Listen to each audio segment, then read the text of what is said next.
Kevin, thanks for joining us today at the Sea Ranch Live. Folks, we are meeting with Kevin Evans, who's joining us today. Kevin has done just a number of things, which he'll tell us about in the Mendocino community here. But today we're mostly going to speak with him about his candidacy for the District 5 Mendocino County Supervisor. That's a lot of stuff to say. Thanks, Kevin. Welcome. Thank you. Yeah. Thank you very much, George, for the Absolutely. invitation. You betcha. I was looking at the district map of the supervisory districts in Mendocino County, and there are five districts. Um, Correct.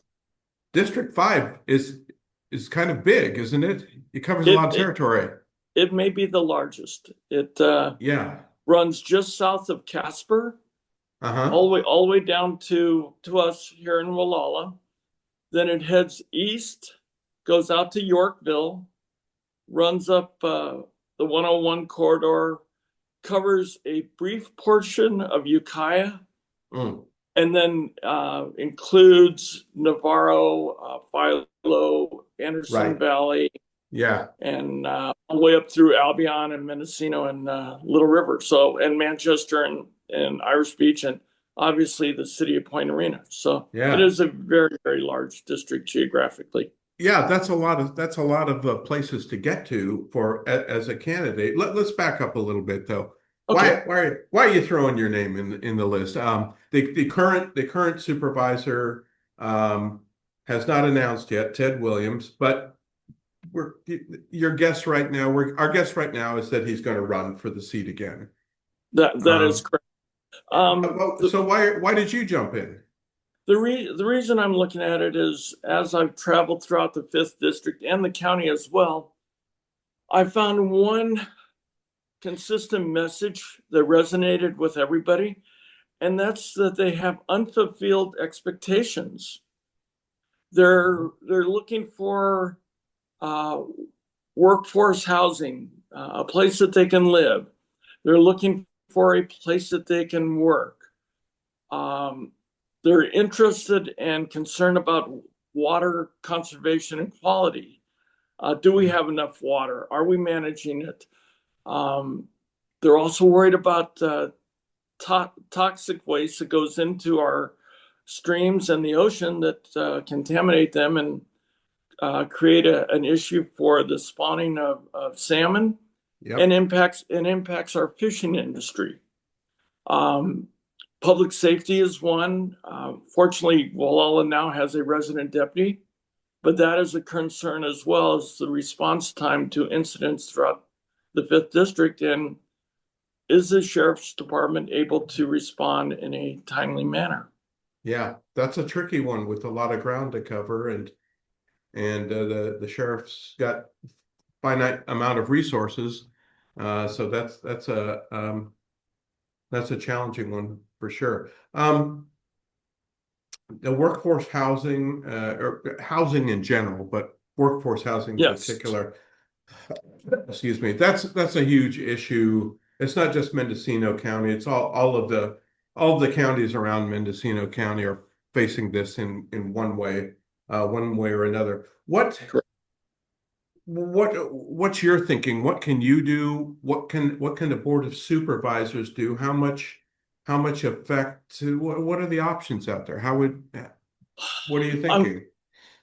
I really believe that we need to engage with all the stakeholders. We need to talk with the building industry. We need to talk with the people in planning and building. Mm, Talk to the people that do the permitting. Look at our regulations that we have on the books right now. One being the local coastal plan, which is hmm. outdated and really restricts some of the ability of people along the coast to build auxiliary dwelling units. Yep. Yep. And the other one is to find a way to make that transition from short-term rentals and make long-term rentals a little more attractive for the property owners Yeah. and make it available for people that are coming here to work. Yeah. Because if you're coming here for a job or you have a job and you need a place, you need you need a lease for a year or 2 years and able to Absolutely. renew it, and you're not going to rent a place just for weekends like vacation rentals. Certainly there's a place for vacation rentals, but there's an important role for long-term rentals too. Let's shift gears just a little bit, and I'll apologize that I don't know the details, but the an audit, a Mendocino County audit, was released. I don't remember, within the last several weeks or whatever, Correct. uh, pointing out some areas that work was needed, or perhaps even deficiencies. The one that jumped out, and I admit I haven't read it all in detail. Those are kind of dry documents uh, Sure. to read, but it's important that that work be done. One of the big ones was the county facing budget deficits. Um, Correct. what's the situation? What's your approach? What's your opinion? Well, I think one of the key areas that they identified, and there are probably many causes of it, they now have identified that there could be a $30 million uh, deficit in property tax money that can be collected. Are you saying property owners who haven't paid their property taxes? Correct. For whatever reasons, Whatever either reason, yeah, they've yeah. been assessed, they haven't received an updated tax bill, or they have elected not to pay their taxes currently. So that puts the county in the position of having to track down folks and say, we need you to pay your taxes. Correct. That's Correct. one. And the other part of that is after 4 years, the fifth year, if it's delinquent, the property turns over to the county of Mendocino. So they now are the property owners. Okay, And the only way they can recoup those funds are put those properties on auction right. They get and then sold. sell it and try and recoup some of the lost money. Right, because if I come in, if there's a property on the county auction block and I come in and buy it, do I have to clear the back taxes also? Correct. Yeah. So That's my understanding. that's how that works. But now you've got somebody else. Maybe you've got some long-term resident who's now displaced, Hmm. but when you don't pay your taxes, you're not in a good situation. Yeah. I think the other thing that the county is having to deal with in trying to balance their budget right now, they're encouraging people to retire early. Yeah. So Yeah. some of their operations, their key revenue generating operations, like the tax collector's office, don't have the number of employees or the institutional knowledge to be able to keep the operation running at a high level. They're Yeah. having to Yeah. backfill, they're having to retrain employees. Some of it is cross training. Yeah. So it really slows down the process. Yeah. One of the key things that the county has to look at are the post Prop 13 home sales, because now those properties are now reassessed at the new property values that they're purchased at. So Right. being able to go and do an assessment on those properties, well, identifying the property sales, reassessing the value of the property currently, and Hmm. then adjusting the tax bill to reflect that. I think that is a huge opportunity for the county to collect some more property tax money. Right. So that you would add to the revenue side, which was going to help the projected budget deficit. Um, Correct. so that there are some ways to recover money that the county's just not, for whatever reason, the county's just Right. not collecting that revenue. I'm not saying anyone's negligent or anything like that. For a variety of reasons, it's not happening. Right. Um, and there may be a few, you know, lazy property owners who just aren't paying their taxes. That happens too. So those are quite a few issues, pretty much surrounding the financial picture. Um, of the county, which is important. Hmm. Mendocino is not a highly populated county. There aren't any real big cities. Hmm. There are a few large employers here and there, but no one that you would call gigantic. Uh, and Correct. no huge employers here. So a few good-sized ones, and then a lot of other small businesses, and a lot of all kinds of little businesses in there. Tell me about. I'll open this up a little bit. If you don't want to dive there, Okay. that's okay. Ted Williams, the incumbent, um, has been on the job, and uh, you're ostensibly going to be running against him. Hmm. We're waiting for him to announce his candidacy. But what would you? Why would a Mendocino citizen say? Well, a District 5 citizen say, well, is Kevin the guy, or is the guy that's been in the job the better guy? Why would you tell a citizen to? Why would you ask the citizen for their vote for you? Well, I think one of the main things I'm running on the slogan of voice for the people and vision for the future. Hmm. And I'm finding that one of the key elements that is missing is our consistent communication with our supervisor, Hmm. uh, whether it be through public meetings uh, or um, a information technology page that Yep. we can reach out to them. Doing interviews such as your interview here, Hmm. being available to the community to voice their feelings and concerns about what's going on and what's impacting their families and their work environment. I think making myself available is probably the biggest key I'm looking at, Yeah. and and that would be not only with uh, public meetings through the election process, but maintain that through the term of office, going to the residents and meeting in their backyard, so to speak, in their Yeah. neighborhoods, and asking them how things are going, Yeah. and also if there's something that's pressing that the board is considering that will have a major impact on the residents, go visit them, ask them Yeah. what their opinion is, how they feel about certain decisions that are coming up that will impact either their families or their workload or their safety. Kevin, that's going to mean you're going to be on the go. Very possibly you could be on the go a lot because the District 5's rather large, and from this end here, Walala, Anchor Bay, Ukiah is not exactly next door. That's a few hours, but even Fort Bragg is an hour or so away. And so when you add up all the time and everything, and I I tend to agree with you that people like to see their elected official face to face as much as Hmm. possible. And other times there's a lot of ways people can hear from you.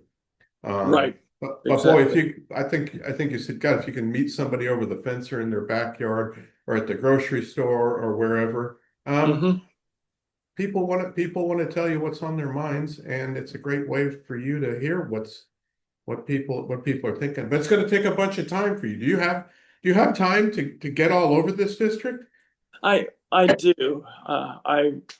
Um, I'm familiar with the drive to Ukiah, having served 2 years on the grand jury. I was driving there every Wednesday Yeah, for meetings for 2 years. that Uh, was that was the civil grand jury, Correct, correct? correct. Yeah, yeah, And also, I've attended a lot of the Board of Supervisors meetings talking on okay, uh, issues that impact our community.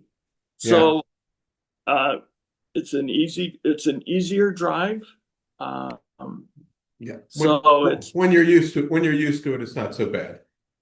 exactly. And as I'm sharing with people now, my whole motto is I'll make that drive for you. Yeah, So there you I go. will hear your opinions and I will take those to you, Kaya. Wow. Okay. That sounds pretty legitimate. Wow, that's fantastic. So fill us in here. Do you know what the filing deadline is for candidates? The filing deadline is February 4th. Okay, so about a month So, away. right. So what we're Yeah. doing right now is we're going door to door, meeting people and getting signatures Okay. to qualify to be on the ballot. Hmm. And then the election, the primary election is on June 2nd. Okay.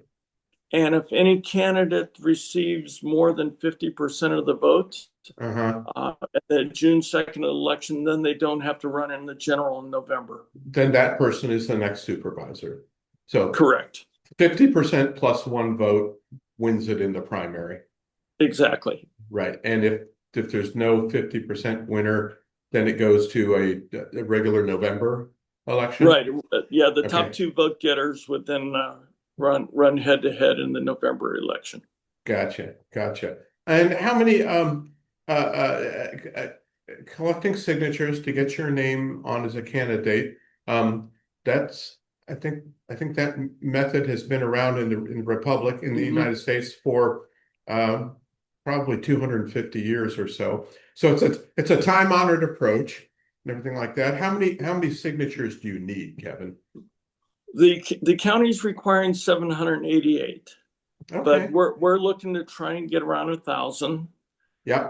because obviously there could be some reasons why someone's name is invalid. Right. So we want to have a safeguard in there. So we figured Right. that 1,000 is a good benchmark. Gives you a little cushion. Yeah, exactly. Because if someone signs who's not a registered voter, their signature Mhm. does not count. They may be a Yeah. citizen and they may be in everything, but you got to be a registered voter for your signature to count. Well, and we realized too that they not only have to be a resident in the fifth district, Yeah, but registered to vote in the fifth the fifth district. district. Yeah, yeah, So we right. can't get anybody from Fort Bragg or Ukiah. Right. Yeah, it has to be within our district. Yeah, yeah. Okay. Okay. Fantastic. So you've got a little over a month Hmm. to collect those 1,000 signatures. You only need the 700 and some odd, but yeah, that's a good plan. And yeah, and right now you're the only announced candidate Correct. as far as you know right now. You're the only Correct. announced candidate. That's great. I wanted to back up on one other thing too before we wrap up here because I think it's of interest to our viewers. Um, You mentioned you served on the GMAC, which is the Gualala Municipal Advisory Council, which is an advisory council that feeds information and gives feedback to the supervisors of the county. Correct. Correct. And did you chair that GMAC for a period of time? Do I I recall that did, right? and I'm still currently the chair of Okay, wonderful. And so the GMAC, probably most people remember the Gualala, the downtown landscape and road plans, which has occupied discussions for a few years here and everything. right.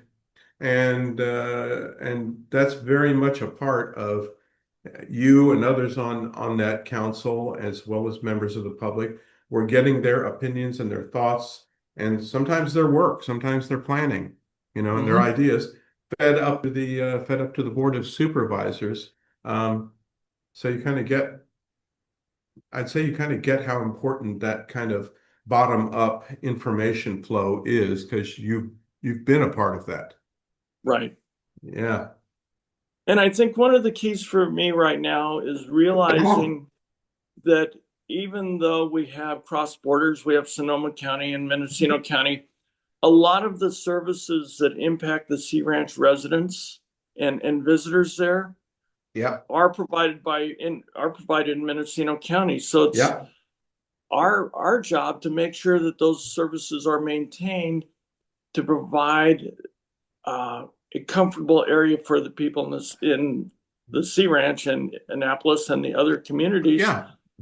to be able to come here and eat in our local restaurants or Right. shop We in our stores and, many of us shop in Mendocino County, one place yeah, or another, yeah, exactly. because it's the easiest. And yeah, so the two south coast of Mendocino and the north coast of Sonoma County are in this symbiotic relationship. They both Exactly. they both provide goods and services and opportunities for each other, and you really need both of them working. So Mhm. it's not like those of us here in Sonoma County can say, "Oh, that's just Kevin up in Mendocino County. Who cares about Yeah. that?" Excuse me. And the other thing I'm hoping to do, if elected, is really reach out to Linda Hopkins, Yeah, absolutely. the Sonoma Fifth District Supervisor, and reach out to her because we have shared interests, obviously, with our two Yeah, communities. very much, very much. And I happen to know Linda, and I would say, has really excelled in communicating with constituents department. Hmm. She's really good at that, and that's exactly what you were talking about a few minutes ago. Right. Well, Kevin, that's a lot for folks to think about, and I wish you luck on collecting those signatures Thank you. for your ballots. I think you'll probably do okay with that. And should you have an opponent, I'm sure I'll wish you both a fair and decent, good-natured race. Yes. We've all seen enough nastiness, and I don't think any of us here want that. We want to, in the, what they say before a boxing match, we want a good, clean fight. Yeah, No dirty stuff going on. So exactly. that's what we want. Anything else you'd like to leave our viewers before we I let you would go? just ask anyone who's in the fifth district that listens to this, please consider me as a candidate and your next supervisor. They can go on my Facebook page right now, which is Kevin Okay. Evans for Supervisor Okay. 2026. Okay. We will have a website design and up and running probably within the month that Okay. people would be able to see what's going on in real time Yeah. with our campaign. And we're also looking at maintaining that throughout my term, should I get elected, so people can go ahead and see where we're at, where we're visiting, invite them to town halls. And it's also a way for people to donate to our campaign. Fantastic. Well, to our viewers, you've been watching This Sea Ranch Life. Today, we've been in a conversation with Kevin Evans, who is running for District 5 Supervisor in Mendocino County, and he's often running, and he's had a lot of background in various governmental and community roles. A bunch. I'll let everyone look at his website to learn more about that. Kevin, thanks so much for your time. Best of luck to you, and may the best candidate win. Great. Thank you so much, George, for this opportunity. You bet. Take care. Take care. Have a great day.